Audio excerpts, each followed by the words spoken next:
There is an order in creation, and the central block of human society, the family, is part of it.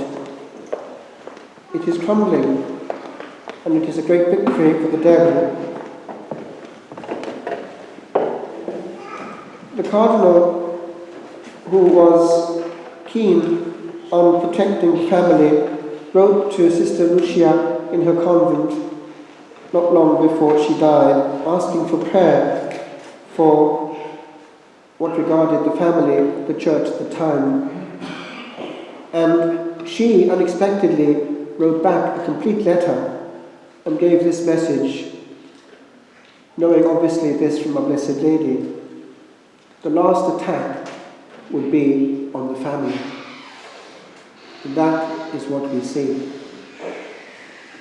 Praise God, this assembly is full of lovely families, children growing up and seeing peace at home, complete families where God is in the midst. What chance has a child coming into a family which is no longer worthy of the name, in bits, and where aggression rules the roost? By osmosis, he will feel it and come to be a part of it. This morning, talking as every Sunday to my brother on the phone, accidentally many thoughts came back, how we take each other for granted. When one has grown up with a brother, all the past is shared, silly things that no one else would remember. E.g., when he was taking his children on holidays, I would always remind him to take with him Tim Grande. Now, Tim Grande was a corruption of what Dad used to say to us in the car, Dim Wirionde, no messing, so it became Tim Grande. And on it would go, our family bits. Family. We're safe in the family nest. We trust Dad and Mam. We receive everything from them. So much so that we forget to say thank you. The food did not come from the fridge, it came through Mam. Dad worked for it. Remember to say thank you. Always. And if it happens, little people, that you become yourself a problem and the creation of bad vibes, heal those vibes yourself. There are words and means of doing it. A cuddle washes away many bad atmospheres. Remember the language of the hug.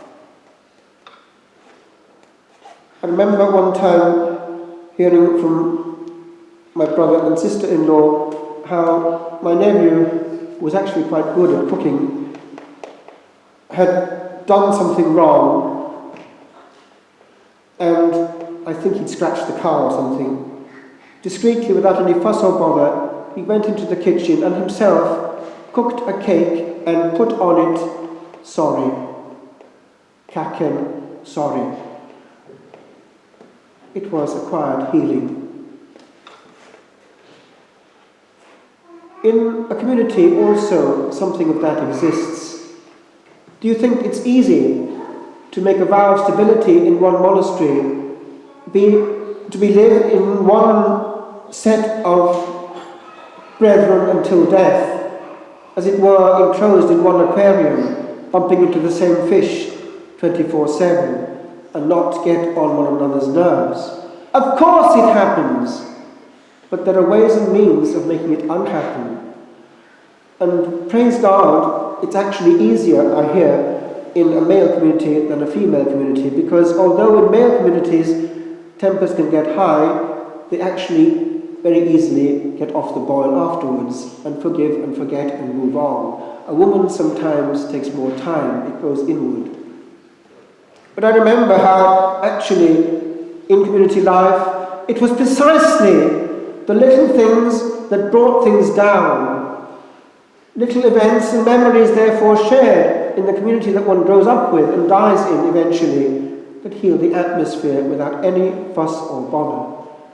And by the way, it's easier not to make huge dramatic protestations of apologies sometimes, not to get into that to accentuate the problem, make it more tense, but to go indirectly around it with something which brings down the atmosphere and brings joy where there was pain, and on one moves. I've told you before, I'll tell you again, the kind of thing that helped greatly in our community was the fact that we were all young and had a certain joie de vivre. I remember how one time we were in the statio position. You're actually waiting for the signal in the place where it was. In our case, it was in the Carolingian chapel, and the superior would give the sign. We'd take our hoods off and process out and start chanting. Well, we were there in the sacristy. It was actually Compline, all with our eyes closed, and suddenly we heard this.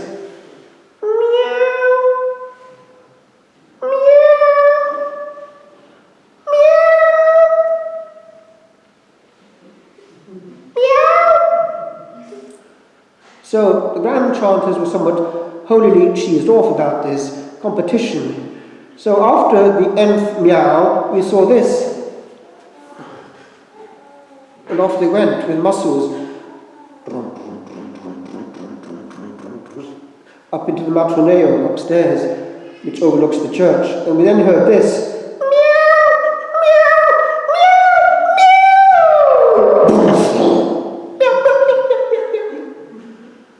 Back they came to the sacristy as if nothing had happened. Deus in adiutorium meum, and off we went as though nothing had happened. It's not easy. Laughter can be contagious. One can catch a hernia under such circumstances. But that's the kind of little thing which brought down the tension in the air. Remember that, little people. Create joy. It's done very simply. It's far less dramatic, as I say, than huge protestations of apology. Find a means of creating joy out of simple things. Life is too short to be spent in pain when we could give joy and get it. I conclude with one little thing. In Italy, we were surrounded with millionaires. It was the rich area where a choice wine, Brunello, was produced, sold all over the world, and brought in a bob or two. Therefore, people lived in mansions, or they would make out of an old villa a mansion, nevertheless. And I used to look around at these mansions and see what was in them. I see something of that now in the new island. Big houses, status, importance, big cars. And I often thought to myself, and still do, open the door of one of these mansions. Is it a house? Or is it a home? Out of the big houses out there, only a small proportion, I can tell you, are homes. A home is made of love. Who wants a mansion with half a family and bitterness in it? Space for only more loneliness. In days of old Ireland, there was much happiness in these tiny cottages with 10 children inside. They coped, but life was simple. Faith was there and grace. I finish. Learn this secret, my friends. The real treasures of life are those of the heart. One friend is more than a big, huge bank account. One friend takes away solitude, and one friend is someone who will always be there until we die. Until we die! What happens at death? I was anointing a friend the other day, and she was telling me that her mother had seen this. Her mother was petering out, and she had just seen something. She said to her daughter, who was with me, "Your dead brother has just come to me, and he's waiting for side. At death, often the eyes open.